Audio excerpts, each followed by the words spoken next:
Là, je reviens sur Annie Payet pour recevoir son invité, Nino Djokou, c'est bien ça, qui va nous parler de Kerawa.com. Exactement. Bonsoir Nino. Bonsoir. Alors, on vous appelle très généralement Nino Djokou pour nos téléspectateurs.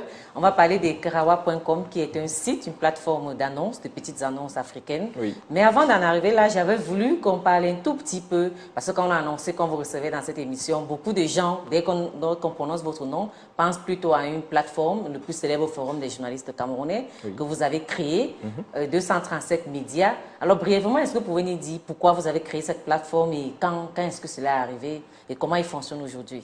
D'accord. Alors, je vais en profiter pour rendre à César ce qui est à César. C'est-à-dire, en 2008, je travaillais en fait sur la création d'une plateforme de blog, concrètement. Et donc, j'ai contacté un journaliste camerounais, Jean-Marc Sobot, et je lui ai demandé s'il pouvait m'aider à promouvoir cette plateforme de blog auprès des journalistes. Et lui, il m'a dit, plutôt que de faire une plateforme de blog, les journalistes ont besoin d'un forum. Et donc, j'ai regardé un peu sur Internet ce qui existait comme forum à l'époque, et je lui ai dit, on peut faire un forum Yahoo Group. Est-ce que ça te va? Il m'a dit oui. Et puis finalement, de fil en aiguille, aujourd'hui, il y a 550 personnes, enfin un peu plus, inscrites sur le forum. Et c'est plutôt aujourd'hui des journalistes qui demandent à se faire inscrire. Au début, vous aviez du mal à les rassembler. Aujourd'hui, le forum est devenu si célèbre. Alors, comment ils publient communiqués de presse, tout ce qui peut intéresser les gens. Est-ce que vous vous sentez puissant lorsque vous savez que vous êtes à la base d'un forum comme celui-là? Pas du tout. Puissant, j'ai absolument aucun moyen d'action, j'ai absolument aucun pouvoir. Ouais. Ce que j'essaie justement de rappeler, c'est que je suis juste l'administrateur du forum.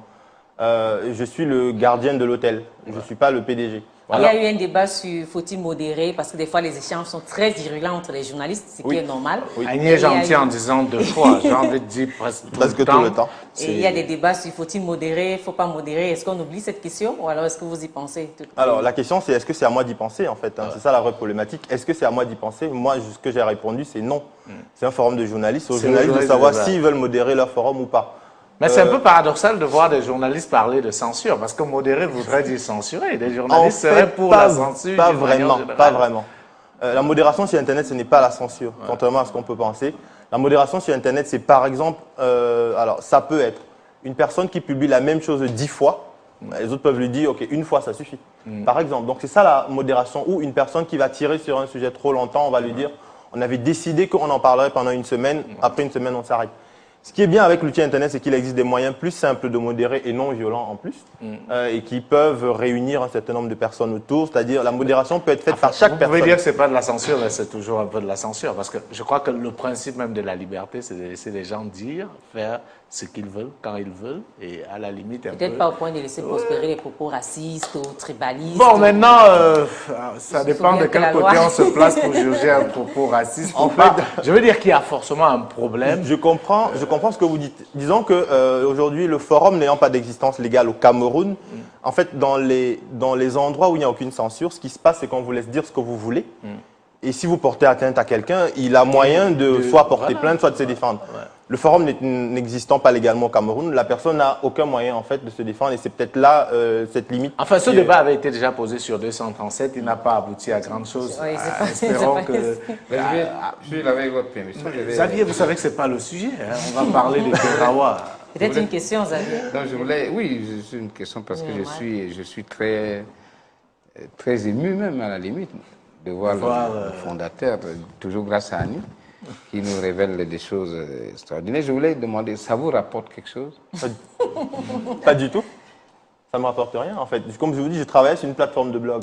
J'ai souvent essayé de passer le côté administration à quelqu'un d'autre.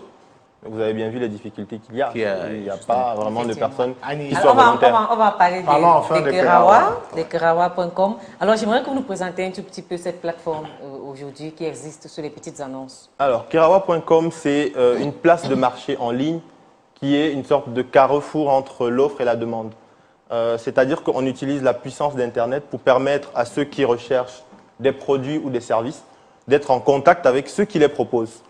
Pour prendre quelques exemples concrets, par exemple, si vous cherchez un logement, si vous cherchez un emploi, si vous cherchez un terrain, si vous cherchez un appareil électroménager, et que par exemple vous êtes situé dans une zone où ça n'existe pas forcément et que vous devez vous déplacer, Ceux qui les proposent peuvent les proposer en ligne. Ça vous permet de rester chez vous, de savoir à peu près quelle est l'offre, qu'est-ce qui vous intéresse, à quel prix, etc.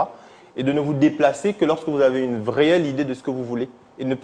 Et vous ne vous déplacez pas ou vous n'appelez pas un peu n'importe comment. Voilà. Et aujourd'hui, quel est le trafic depuis le lancement jusqu'à aujourd'hui? Quelle est la perception générale que vous avez de cette plateforme? Alors, le trafic est évidemment en croissance. Au début, ça a été très poussif, hein, ça je le reconnais. Évidemment, c'était nouveau dans un contexte qu'on n'utilisait pas avant, donc ça nous a pris un peu de temps. Au bout de 2 ans, on a constaté un trafic d'environ 400 000 visiteurs. En 2012, on était à 1,2 million de visiteurs sur l'année. Aujourd'hui, on est sur un trafic environ mensuel entre 150 000 et 180 000 visiteurs mensuels.